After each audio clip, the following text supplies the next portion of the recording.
ದೇವದಲಿಯೆಂದು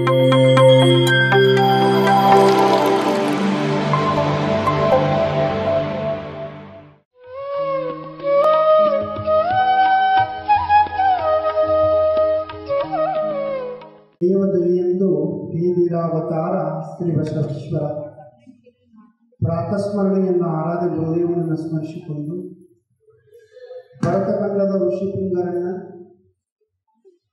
ಶಿವಾವತಾರಿ ಸದ್ಗುರು ಸಿದ್ಧಾರೂಢರನ್ನು ಬಸವಾದಿ ಶಿವಶರಣರನ್ನು ಸಕಲ ಮಹಾತ್ಮರನ್ನು ಈ ಸಂದರ್ಭದಲ್ಲಿ ಧ್ಯಾನಿಸಿಕೊಂಡು ಈ ಮನುಷ್ಯ ಕುಲ ಲಾಭ ಯಾವುದು ಅನ್ನುವಂಥ ಒಂದು ವಾಕ್ಯ ಬರ್ತದೆ.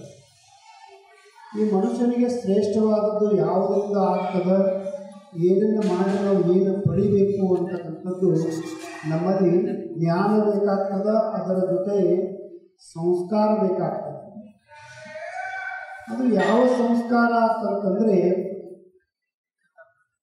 ನಾಶ ಆಗಿ ಹೋಗಲಾರದಂಥ ಸಂಪತ್ತು ಅಂತಕ್ಕಂಥದ್ದು ಬರ್ತದೆ. ಆ ಸಂಸ್ಕಾರ ಹೆಂಗಿರಬೇಕು ಅಂತಂದ್ರೆ ದಿವ್ಯವಾದ ಬೆಳಕನ್ನು ಕಂಡು ಆ ಬೆಳಕಿನಲ್ಲಿ ಒಂದಾಗಿ ಆತ್ಮಸ್ವರೂಪಿಗಳೇ ನಾವು ಆಗಬೇಕಾಗ್ತದೆ.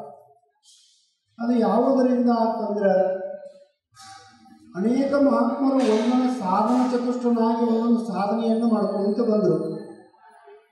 ಅದು ದೀಕ್ಷೆ ಒಳಗೆ ಅನೇಕ ಥರದ ದೀಕ್ಷೆಗಳದಾವು. ಮಂತ್ರ ದೀಕ್ಷೆ, ಆಮೇಲೆ ನೋಡಿ ಕೆಲವರನ್ನು, ಮುಟ್ಟಿ ಕೆಲವರನ್ನು, ಮಾತನಾಡಿ ಕೆಲವರನ್ನು, ಉದ್ಧರಿಸುವನೇ ಸದ್ಗುರುವಪ್ಪು, ದೃಷ್ಟಿಯೋಗ ಮತ್ತು ತ್ರಾಟಕ, ಆಮೇಲೆ ಪಿರಾಮಿಡ್ ಸಾಧನೆಗಳಂತ ಬರ್ತಾವೆ. ಆಮೇಲೆ ಲಯಯೋಗ ಅಂತ ಬರ್ತವೆ. ನಿಮಗೆ ಒಂದು ಅರ್ಥದಲ್ಲಿ ಲಯಯೋಗ ಯಾರು ಮಾಡಿದರು ಅಂತಂದ್ರೆ ಗೋರಾ ಕುಂಬಾರ ಏನು ಮಾಡಿದ ಅಂತಂದ್ರೆ ಜೀವಾತ್ಮ ಮತ್ತು ಪರಮಾತ್ಮ ಒಂದಾಗಿ ಭಜನೆ ಮಾಡ್ಕೊಂತ ಸಾಕ್ಷಾತ್ಕಾರ ಸಾಧನೆಯನ್ನು ಮಾಡಿದ. ಇದು ಮನಸ್ಸನ್ನು ನಿಂದ್ರಿಸುವುದು, ದೃಷ್ಟಿಯನ್ನು ನಿಂದ್ರಿಸುವುದು ಸಾಧನ ಚತುಷ್ಟ ಸಂಪನ್ನನಾದಂಥವನಿಗೆ, ಅಂದರೆ ವೈರಾಗ್ಯ ಸಂಪನ್ನನಾದವನಿಗೆ ಮಾತ್ರ ಅಧ್ಯಾತ್ಮದ ವಿಚಾರಗಳನ್ನು ಬೋಧನೆ ಮಾಡುವಂಥ ಆಗಿನ ಕಾಲದ ಋಷಿಮುನಿಗಳು ಹೇಳ್ಕೊತ ಬಂದರು. ಈಗೆಲ್ಲ ನಾವು ಓಪನ್ ಆಗಿ ಹೇಳ್ತೀವಂದ್ರೆ ಅವಾಗ ರಹಸ್ಯವಾಗಿತ್ತು. ಎಲ್ಲರನ್ನೂ ಕುಣಿಸಿ ಹೇಳ್ತೀವತ್ತಂದ್ರೆ ಮನಸ್ಸು ಎಂಥ ವಿಚಿತ್ರ, ಜಗತ್ತು ಎತ್ತ ಕಡೆ ಸಾಗಿದೆ ನೋಡಿ. ಆವಾಗ ಗೌಪ್ಯವಾಗಿ ಮಂತ್ರ ಕೊಡೋದು, ಗೌಪ್ಯವಾಗಿ ಸಾಧನ ಹೇಳೋದು ಮಹಾತ್ಮರು ಮಾಡ್ತಿದ್ರು. ಈಗ ಎಲ್ಲರಿಗೂ ಬಹಿರಂಗವಾಗಿ ನಾವು ಬೋಧನೆ ಮಾಡ್ತನೋ ಅದನ್ನು ಸಾಧನೆ ಮಾಡಿ ನೀ ಮುಕ್ತ ಹೊಂದು, ಜ್ಞಾನಿಯಾಗು, ನೀ ಜಗತ್ ಪ್ರಸಿದ್ಧನಾಗು ಅಂತ ಹೇಳಿ ಘಂಟಾಘೋಷವಾಗಿ ಹೇಳಾಕತ್ರು. ಹೇಳುವಂಥ ಮನಸ್ಸು ನಮ್ಮಲ್ಲಿಲ್ಲ. ಯಾಕಿಲ್ಲ ಅಂತಂದ್ರೆ ಈ ಕಲಿಯುಗದಾಗ ಕಂಪ್ಯೂಟರ್ ಯುಗಮಾನದೊಳಗೆ ಅದರೊಳಗೆ ನಾವು ಮುಳುಗಿಬಿಟ್ಟು ಹೊರತಾಗಿ, ಆದ್ರೆ ನಮ್ಮೊಳಗಿರುವಂಥ ಜ್ಞಾನ, ಅನುಭವ, ಆ ಶಕ್ತಿಯನ್ನು ಸಾಧಿಸಬೇಕಾದ್ರೆ ಒಂದು ಸಾಧನಾ ವಿಧಾನ ಇರ್ತಾವೆ. ಆ ವಿಧಾನಗಳನ್ನು ನಾವು ಬಳಸಿದಾಗ ಆ ಶಕ್ತಿ, ಆ ಅನುಭವ, ಆ ಜ್ಞಾನ ನಮಗಾಗ್ತದೆ. ಅದರ ಸಂಸ್ಕಾರ ಪಡೆಯೇ ಇಲ್ಲ ಅಂದ್ರೆ ನೆಮ್ಮದಿ ಅಂತಕ್ಕಂಥದ್ದು ಎಲ್ಲಿ ಸಿಗ್ತದೆ? ಯಾರಾದರೂ ಒಬ್ಬರು 10 ರೂಪಾಯಿ ಕೊಟ್ಟರೆ ನಾನು 100 ರೂಪಾಯಿ ಕೊಡ್ತೀನಿ ಅಂದ್ರೆ ಇಟ್ಟ ಮಂದಿ ಕೊಡ್ತೀರ ನೀವು? ನೀವು 10 ರೂಪಾಯಿ ನಾನು ಕೊಡ್ತೀನಿ ಅಂತಂದ್ರೆ ನಾ ಇಲ್ಲಿ ಕೂತಂಗ ಸ್ವಾಮಿಗಳಾಗಿ 100 ರೂಪಾಯಿ ಕೊಡ್ತೀನಿ ಅಂದ್ರೆ ಇಟ್ಟ ಮಂದಿ ಕುಂದಿರ್ತೀರಿ ಧಾರವಾಡದಾಗ. ಸಾವಿರಾರು ಮಂದಿ ನಿಮ್ಮನ್ನು ಎಲ್ಲ ಸರಿಸಿ ಸ್ವಾಮಿ ನನಗೆ ಕೊಡ್ತೀರಿ. ಅದು ಭೌತಿಕವಾದ ಸಂಪರ್ಕದ ಮಹತ್ವ ನಮಗೆ ತಿಳಿದದ. ಯಾರೋ ಒಬ್ಬರು ಕಸ್ಕೊಂಡು ಹೋಗುವಂಥ ಸಂಪತ್ತು ನಮಗೆ ತಿಳಿದದ. ಆದರೆ ಕಸ್ಕೊಂಡು ಹೋಗಲಾದಂಥ ಸಂಪತ್ತು ಯಾರು ಬೆನ್ನು ಹತ್ತಿದಾರಂದ್ರೆ ಶಿವಲಿಂಗಪ್ಪ ಬಾವೂರವರು. ಇದನ್ನು ನೀವು ಒಂದಿಷ್ಟು ಲಕ್ಷ ಕೊಟ್ಟು ಕೇಳಬೇಕು ಮತ್ತು ತಿಳ್ಕೋಬೇಕು. ಅದರಿಂದ ನಾವು ಪಡಿಬೇಕಾಗ್ತದೆ. ಏನನ್ನು ಪಡಿಬೇಕು? ನಾಶ ಆಗಿ ಹೋಗಲಾರದಂಥ ಸಂಪತ್ತಕ್ಕೆ ನಾವು ಮೊರೆ ಹೋಗಬೇಕು. ಉದಾಹರಣೆ ಕೊಟ್ಟು ನೀವೆಲ್ಲ ನಗ್ಗಿರಿ ಅದಕ್ಕೆ. ಆದ್ರೆ ಇದು ಸಾಧಿಸುವುದದ, ಸಾಧಿಸಬೇಕು, ಸಾಧಿಸಲೇಬೇಕು, ಸಿದ್ಧಿಸಲೇಬೇಕು. ಪರಮ ಸಂಪದವಾದ ಶಕ್ತಿಯನ್ನು ಪಡೆಯಲೇಬೇಕು.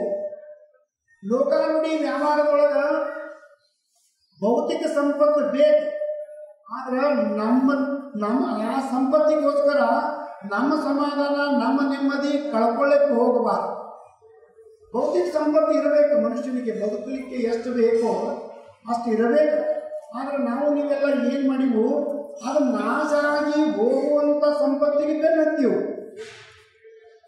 ಅವಿನಾಶ ಆಗಲಾರಂತ ನಯನಂ ಚಿತ್ತಂತಿ ಶಸ್ತ್ರಾಣಿ ನಯನಂ ದಹತಿ ಪಾವಕ ನ ಚೈನಂ ಕ್ಲೇಶಯಂತೋಪೋ ನ ಶೋಷಯತಿ ಮಾರತಃ. ಖಡ್ಗ ನನ್ನನ್ನು ಕಡಿಯಲಾರದು. ಎಷ್ಟು ಮಹತ್ವ ಬಂದದ್ದು ನೋಡಿ ಭಗವದ್ಗೀತೆಯೊಳಗೆ ಶ್ಲೋಕ ಬಂದದ. ಅದನ್ನು ತಿಳ್ಕೊಳ್ಳೋದು. ಗಾಳಿ ನನ್ನನ್ನು ಅಳಿಗಾಡಿಸಲಾರದು, ನೀರು ನನ್ನನ್ನು ಏನೂ ಮಾಡಲಿಕ್ಕೆ ಸಾಧ್ಯ ಇಲ್ಲ. ಆ ಚೇತನಾತ್ಮಕವಾದಂಥ ಪ್ರಕಾಶಮಾನವಾದಂಥ ಶಕ್ತಿ ನಿನ್ನೊಳಗೆ ಅದ, ಅವ್ಯಕ್ತವಾಗ್ಯದ. ಹೆಂಗದ? ಹಾಲಿನಲ್ಲಿ ಬೆಣ್ಣೆ ಮಜ್ಜಿಗೆ ಒಣಗೆ ಬರುವುದೇ ತುಪ್ಪ ಬರ್ತದ. ಹಂಗ ಇಲ್ಲಿ ಒಳಗಿರುವಂಥ ಆತ್ಮಶಕ್ತಿ ಅಂತಕ್ಕಂಥದ್ದು ಒಂದು ಸ್ವಯಂ ಪ್ರಕಾಶವಾಗಿ ಯಾವಾಗಲೂ ಬೀಳುತ್ತದ. ಈ ಪಂಚಮಭೂತ ಶರೀರದಲ್ಲ, ಅನ್ನಮಯ ಮನೋಮಯ ವಿಜ್ಞಾನಮಯ ಆನಂದಮಯ ಕೋಶದಲ್ಲ, ಇದು ಒಂದು ದಿನ ನಾಶ ಆಗ್ತದ.